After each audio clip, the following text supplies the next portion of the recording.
Story of Harischandra. The great king Harischandra of the Purana was the embodiment of generosity. No one ever went away from him empty-handed. Now, the sage Viswamitra, wanting to test the extent of the king's charity, extracted from him a promise to grant any boon that he might ask. Then the sage asked for the gift of the sea-girt world, of which Harischandra was king. Without the slightest hesitation the king gave away his kingdom. Then Viswamitra demanded the auxiliary fee, which alone makes charity valid and meritorious. The Catholic continued his recitation. Viswamitra said to the king, "O king, you have given away the entire world, which was your kingdom. It now belongs to me. You cannot claim any place here, but you may live in Benares, which belongs to Shiva. I shall lead you there with your wife Saibya, and Rohithasva, your son. There you can procure the auxiliary fee that you owe me." The royal family, accompanied by the sage, reached Benares and visited the temple of Shiva. At the very mention of Shiva, the master went into spiritual mood and repeated the holy name several times indistinctly.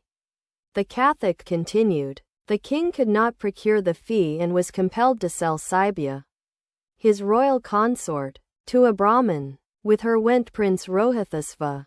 But since even that was not enough to redeem his pledge to the sage, Harischandra sold himself to an untouchable who kept a cremation ground. He was ordered to supervise the cremations. One day, while plucking flowers for his Brahmin master, Prince Rohithasva was bitten by a venomous snake and that very night died. The cruel Brahmin would not leave his bed to help the poor mother cremate the body. The night was dark and stormy. Lightning rent the black clouds. Saibya started for the cremation ground alone, carrying the body of her son in her arms, smitten with fear and overpowered with grief. The queen filled heaven and earth with her wailing.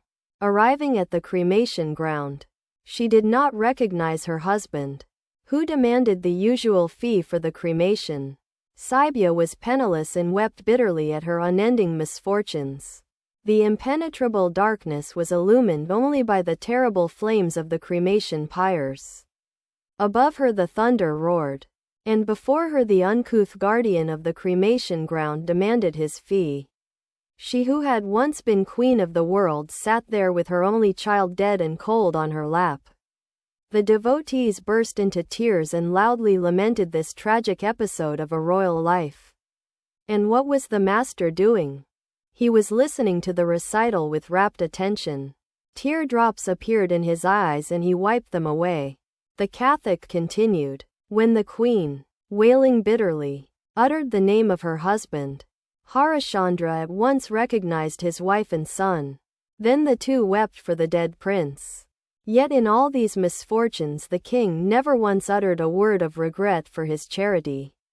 Finally the sage Viswamitra appeared and told them that he had only wanted to put the king's charitable impulses to a crucial test. Then, through his spiritual power, the sage brought the prince back to life and returned to the king his lost kingdom.